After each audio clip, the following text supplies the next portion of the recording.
Imagina que um amigo chega para você e te convida para fazer um curso ou uma aula experimental de árabe com ele. Você nunca pensou em fazer isso, é uma ideia totalmente maluca para você, mas você resolve experimentar fazer essa aula. Você resolve tentar aprender e ver o que acontece. Você não está muito confiante, você não tem certeza que você vai continuar com aquilo, mas você quer testar, você quer ir lá fazer e ver o que acontece. Ou então você está caminhando pelas ruas e no Japão é muito comum na frente dos restaurantes ter tipo um modelo, um molde dos pratos, né, feito de plástico, borracha e tal, que é uma representação exata do prato, praticamente, visualmente falando, e você encontra um prato que você nunca comeu, você nem sabe o nome direito, nunca viu, mas ele tá bonito. Você olha para ele, para a imagem dele, e você tem a sensação que você vai gostar daquilo. E você resolve experimentar comer. Você não tem certeza que você gosta, você não tem certeza que você vai comer até o fim, mas você vai experimentar. No japonês existe uma estrutura para você transmitir essa ideia de que você vai experimentar fazer alguma coisa. Você vai fazer alguma coisa e ver o que acontece. Isso é feito com a estrutura temiru. E quando a gente pega uma frase que está com essa estrutura e traduz para o português, normalmente ele é traduzido para experimentar ou tentar. Mas lembrando sempre que tradução é diferente de significado. O importante é você focar no significado e para adaptar para a língua para a qual você está traduzindo, você faz o jogo de palavras ali necessário. É importante você entender o significado da estrutura, que é essa ideia de fazer uma ação e ver qual que é a consequência dela. Ver se você gosta, ver se você vai estudar até o fim, ver se você vai terminar, ver se vai dar certo. É a estrutura temiru. E aplicar essa estrutura é muito simples. Você vai pegar o verbo e vai passar ele para a forma T. Uma vez colocado o verbo na forma T, você vai colocar o miru no final. E aí esse miru no final você pode flexionar ele, conforme a gente vai ver nas frases de exemplo que vai ter daqui a pouco. A forma T da língua japonesa, dos verbos, é muito usada para várias estruturas. Por isso, para você entender bem essa matéria, é importante você conhecer elas. Então, se você ainda não dominou a forma T, você não sabe passar os verbos para essa forma, eu tenho duas recomendações para você. Uma é que nós temos um vídeo aqui no canal já, pegando vários verbos e passando para essa forma, mostrando como que isso é feito. E o outro é o livro Desvendando a Língua Japonesa, que a gente distribui gratuitamente para ensinar para o maior número de pessoas possível esses conceitos básicos, né, necessários para entender essas aulas. E um dos trechos lá é sobre a forma T. Explica exatamente como pegar qualquer tipo de verbo e passar para a forma T, ok? Se você ainda não tem esse conhecimento elementar e essencial para estudar essa aula, eu recomendo que assim que terminar esse vídeo você estude esse assunto lá no livro ou assistindo esse outro vídeo que eu recomendei para você. Tá tudo aqui na descrição. Então vamos lá, vamos fazer alguns exemplos pegando os verbos e passando para essa estrutura, né? Eu vou começar com o verbo comer, que em japonês se diz taberu. Nós pegamos e transformamos ele em tabetemiru, ou seja, eu passei para a forma T, tabete, e coloquei o miru. E o significado dele, que no primeiro momento era simplesmente comer, passou a ser algo como experimentar comer ou tentar comer. Comer e ver o que acontece. Vamos fazer isso com o verbo escrever. Escrever, em japonês, se diz kaku.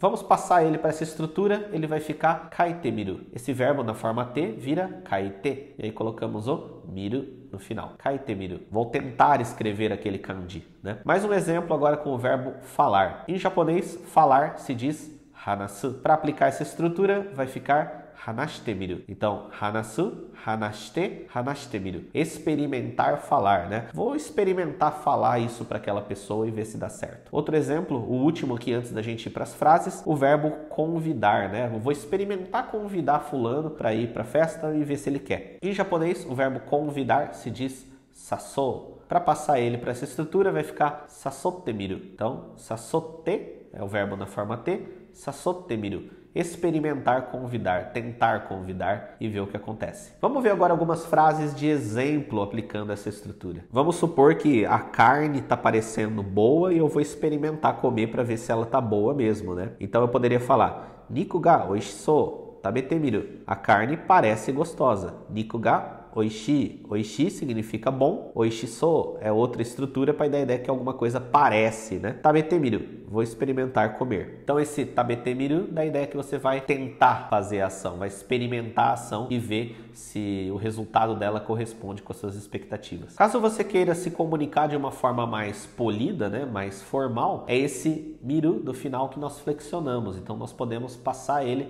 para a forma masu, que fica mais formal. A forma masu também está no livro desvendando a língua japonesa se você não conhece. Vamos a um exemplo que fica um pouco mais formal. Kono kanji o kaite mimasu. Vou tentar escrever este kanji, né? Kono kanji, este kanji, que são os ideogramas usados na língua japonesa, kaite mimasu é o verbo escrever com a estrutura temiru. Repare que o miru ficou agora mimasu, na forma masu. Ele ficou mais polida, ficou mais formal. Na língua japonesa, quando a gente fala que uma coisa ficou mais polida, né, a gente está falando que ela ficou mais formal. Ficou uma linguagem mais requintada, por assim dizer, mais educada, ok? E caso você precise passar a frase para o passado, novamente é esse miru do final que nós vamos flexionar. Olha só esse exemplo. Shachou to hanashite mita. Tentei falar com o presidente da empresa. Shachou significa o presidente de uma empresa. Hanashite mita. Nós temos aqui o verbo falar, né? Hanasu. Passamos ele para a estrutura temiru, então hanashite miru, experimentar ou tentar falar, só que agora ele está no passado, né? Hanashite mita. E qualquer outra flexão é sempre aplicada nesse miru do final. A propósito, ele é exatamente o verbo ver. O verbo ver em japonês é escrito com esse kanji aqui, miru, só que nessa estrutura, né, quando ele está sendo aplicado nessa estrutura, em 99% das vezes ele vai aparecer em hiragana, ok? Mas a flexão dele é o verbo ver. Inclusive, se você fazer uma análise mais literal da coisa, é literalmente você fazer uma ação e ver o que acontece, né? Tabete miru, comer e ver. Eu vou comer e ver o que acontece. Essa é a origem, né, dessa estrutura. As flexões são exatamente as mesmas do verbo ver, o verbo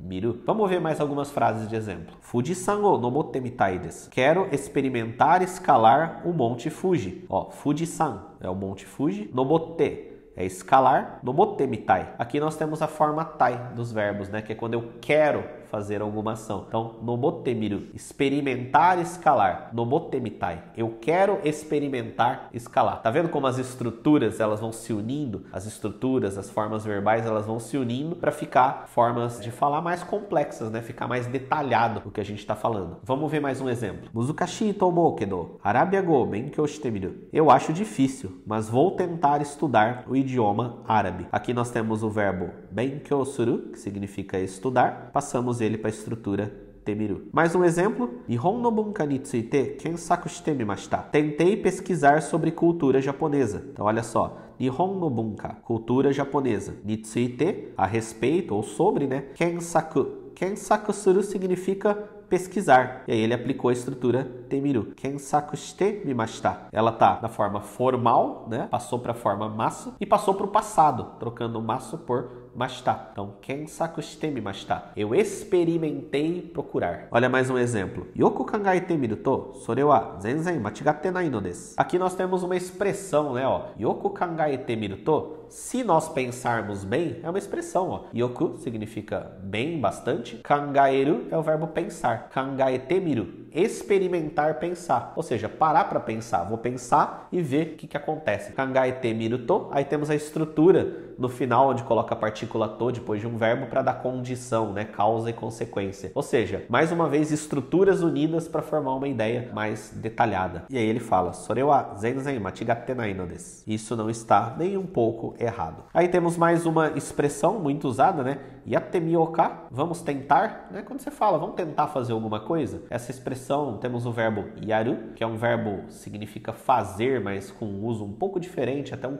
pouquinho complicado explicar ele de forma rápida, mas ele tem o sentido de impregnar uma ação, né? Vou fazer alguma coisa. Yaru, yatte, yattemiru, tentar fazer. Yattemio, aqui tem outra estrutura, que é a forma volitiva, né? Outro assunto, mas quando você está expressando a sua intenção de fazer alguma coisa. Aí uma outra frase, yakisoba o hajimete tabete mita, totemo oishikatta. Comi yakisoba pela primeira vez, estava muito bom. Então, ó, yakisoba é um prato japonês, né? Hajimete, pela primeira vez. Tabete mita, experimentei comer. Novamente o verbo comer aí, né? Vamos a mais dois exemplos aqui para concluir. Sensei ni mo kite mimashita ka? Você já experimentou perguntar para o professor? Aqui nós temos o verbo kiku, que significa escutar. Só que nós usamos ele para perguntar também. Pelo seguinte, quando você está perguntando uma coisa para alguém, você está escutando dela. Então, sensei ni kiku, escutar do professor, ou seja, eu estou perguntando para ele. Esse verbo na forma T é kite. Então, kite miru, experimentar, perguntar, ou experimentar, escutar. E por último, hazukashikatta kedo, karaoke de utatte mita. Estava com vergonha, mas experimentei cantar no karaokê. Hazukashikatta, estava com vergonha. vergonha, né? O adjetivo hazkashi é você tá tímido, com vergonha. E aí ele fala o verbo cantar, utatemita. Experimentei cantar. E essa é a aula de hoje, espero que você tenha gostado. Deixa um comentário dizendo o que você achou, deixa suas dúvidas no comentário. Se você conhece algum amigo que você acredita que essa aula vai ajudar ele, manda para ele e se inscreve no canal aí se você ainda não está inscrito, ok? Vejo você na próxima aula. Tchau!